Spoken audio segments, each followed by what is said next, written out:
मेरे सभी माता बहन भाइयों को जय श्री राम। ये हमारे साथ में ही क्यों होता है?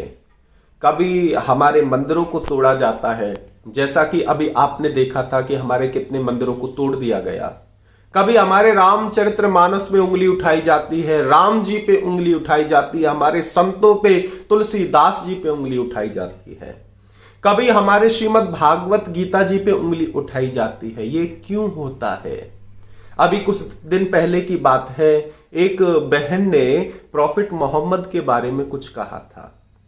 मैं किसी धर्म के बारे में, किसी पंथ के बारे में, किसी मजहब के बारे में नहीं बोलना चाहता हूं, क्योंकि ये धार्मिक भावनाओं को ठेस पहुंचाना होता है। लेकिन फिर भी नजर डालो तो क्या है कि एक बहन ने बोला था पवित्र किताब के बारे में, प्रॉफिट मोहम्मद के बारे में, तो उसका परिणाम क्या हुआ? कितनी आगजनी हुई, कितने सर तन से जुदा हुए और कितना ही प्रशासन का विरोध हुआ। भारत में हुआ सो हुआ, बाहर के देशों में भी इतना विरोध हुआ, भारत का बायकॉट हुआ कि भारत को लिखित में प्रमाण में देना पड़ा कि ये हमसे गलती हुई है और उस बहन को बर्खास्त करना पड़ा। हमारे साथ में देखो क्या हो रहा है। हमारे रामचरितमानस पे डिबेट हो रही है, और जब पवित्र किताब के बारे में डिबेट हुई तो यूं कह करके जो डिबेट के एंकर थे कह करके हट जाते थे, सिंपल सा वर्ड कह करके कि किसी भी धर्म के बारे में कुछ भी नहीं बोलना चाहिए, धार्मिक भावनाओं को ठेस पहुंचाता है, प्रॉफिट मोहम्मद है, पवित्र किताब है, वो ऐसा क्यों बोल दिया। लेकिन हमारे रामचरितमानस के बारे में कितना कुछ बोला गया, तुलसी बाबा पे कितने लांछन लगाए गए कि इन्होंने तो जातिवाद फैला दिया, इन्होंने तो ऐसा ऐसा कह दिया, जबकि सनातन धर्म में कोई जातिवाद है नहीं, वर्ण व्यवस्था है। और वर्ण व्यवस्था नौकरी की व्यवस्था होती है, ना कि अपनी खुद की व्यवस्था होती है।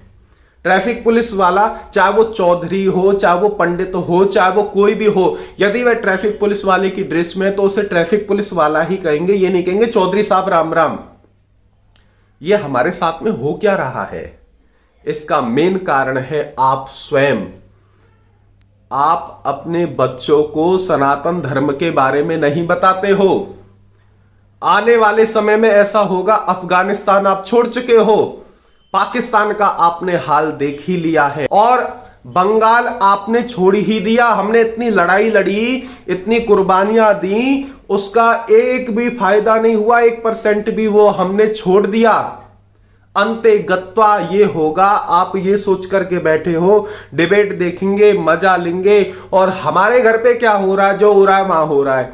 एक दिन आपके घर पे भी होगा और आपको अपना घर छोड़ना पड़ेगा।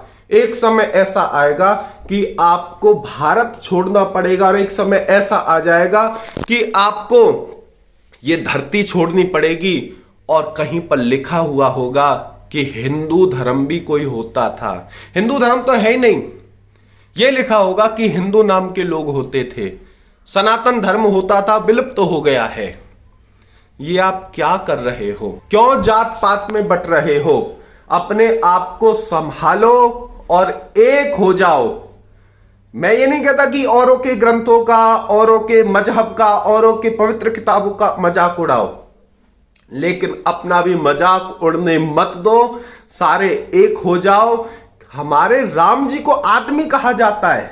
कमाल की बात देखो, कहा जाता है वो आदमी था। अरे भैया, तुम प्रॉफिट मोहम्मद के बारे में नहीं सुन सकते, तुम किसी और चीज के बारे में नहीं सुन सकते, तो हमारे राम जी के बारे में तुम्हारा कहने का क्या अधिकार है?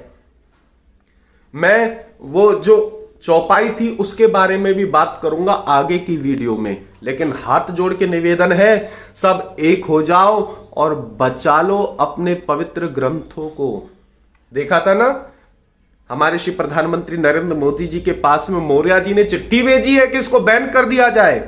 कभी श्रीमद् भागवत जी को कहा जाता है कि ये तो लड़ाने वाला ग्रंथ है, इसको बैन कर दिया जाए। कभी हमारे महाभारत के बारे में बोला जाता है कि इसको बैन कर दिया जाए। कभी वाल्मीकि जी की रचित रामायण के बारे में बोला जाता है इसको बैन कर दिया जाए, इसमें तो स्त्री का अपमान है। अरे भैयाओ, एक हो जाओ, नहीं तो जैसे इतिहास के पन्नों में हम अपने पूर्वजों के बारे में पढ़ते हैं कि वह बहुत ज्ञानी थे, वह बहुत वीर थे, ऐसे ही हमारा इतिहास लिखा जाएगा कि पूर्वज तो बहुत ज्ञानी और बहुत वीर थे, लेकिन उनकी संतानें बहुत ही कायर थी, बहुत ही डरपोक थी। इसलिए भैया एक हो जाओ और एक होकर के अपने धर्म की ओर चलो, अपने बच्चों को सनातन का ज्ञान दो, क्योंकि जब तुम धर्म की ओर चलोगे तब धर्म तुम्हारी रक्षा करेगा। जय हिंद, जय भारत।